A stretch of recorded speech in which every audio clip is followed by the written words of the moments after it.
انتوا محظوظين انكم اولاد وبنات الفجالة.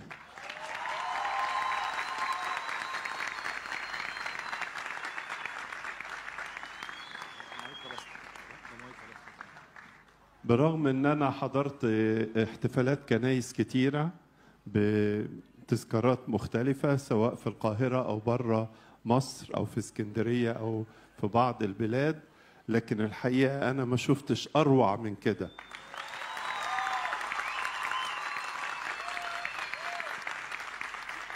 اولا الشباب والشابات في اداء الادوار حاجة رائعة، ثم كنيستكم الغنية بالقامات الكبيرة اللي اتخرجوا من الكنيسة حاجة تفرح، لدرجة وانا قاعد بقول ايه يا ريتني اتربيت في الفجالة.